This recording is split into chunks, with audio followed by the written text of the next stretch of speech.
আমরা খুলনা পরিস্থিতি জানবো। সেখানে বিএল কলেজে কোটা বিরোধী আন্দোলনরত শিক্ষার্থীরা সকালে খুলনা যশোর সড়ক অবরোধ করে রাখেন। এই মুহূর্তে নগরীর শিববাড়ি মোড় ঘেরাও করার উদ্দেশ্যে বিক্ষোভ মিছিল নিয়ে তারা এগিয়ে যাচ্ছে। সেখানে আছেন প্রতিনিধি পলাশ চন্দ্র ঢালী, আমরা যুক্ত হচ্ছি তার সঙ্গে। পলাশ, কি অবস্থা সেখানে? বিক্ষোভ মিছিল সম্পর্কে নিশ্চয়ই আমাদেরকে জানাবেন। খুলনা যে বিএল কলেজের শিক্ষার্থীরা তারা এই মুহূর্তে মিছিল নিয়ে তারা অগ্রসর হচ্ছে এবং এর আগে 10:30টায় কিন্তু খুলনার যে নতুন রাস্তা মোড়, খুলনা যশোরের যে সড়ক, প্রধান সড়ক, সেই সড়কের কিন্তু তারা অবরোধ করে রাখে এবং এরপর এখন কিন্তু তারা অগ্রসর হচ্ছে মিছিল নিয়ে।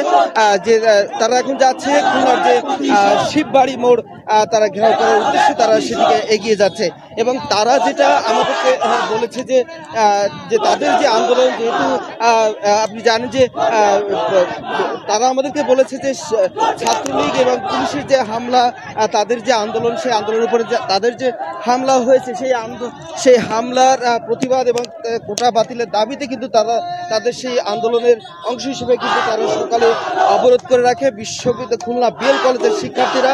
এবং তারা এখন যে মিছিল করছে সেখানে যে তুমি কে আমি কে, রাজাকার কে বলেছে সরকার এই বলেই কিন্তু তারা সেই মিছিল কিন্তু তারা আজকেও সেটি করছে এবং এই মুহূর্তে তারা, আপনি দেখতে পাচ্ছেন যে তারা অগ্রসর হচ্ছে এবং তারা এর পরবর্তীতে খুলনা মহানগরীর গুরুত্বপূর্ণ এলাকা শিববাড়ি মোড় কিন্তু তারা ঘেরাও করার উদ্দেশ্যে কিন্তু তারা অগ্রসর হচ্ছে। আপনি দেখতে পাচ্ছেন যে বিএল কলেজের যে সকল শিক্ষার্থী তারা কিন্তু নতুন রাস্তা মোড় থেকে তারা মূলত পায়ে হেঁটে তারা মিছিল করতে করতে কিন্তু তারা যাচ্ছে যে কোটা বিরোধী যে আন্দোলন, সেই আন্দোলনের অংশ হিসেবে এর আগে আমরা খুলনা বিশ্ববিদ্যালয়ের শিক্ষার্থীদের খুলনা 0 পয়েন্টের আন্দোলন দেখিয়েছি গত কয়েকদিন ধরে।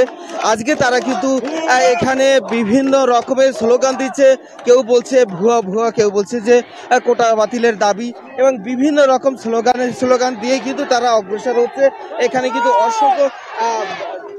অসংখ্য শিক্ষার্থীরা কিন্তু রয়েছে, দেখতে পাচ্ছেন। এই ছিল জাকিয়া খুলনার যে কোটা বিরোধী যে আন্দোলন, খুলনা বিএল কলেজের শিক্ষার্থীদের যে আন্দোলন, তাদের যে মিছিল করছে তার এত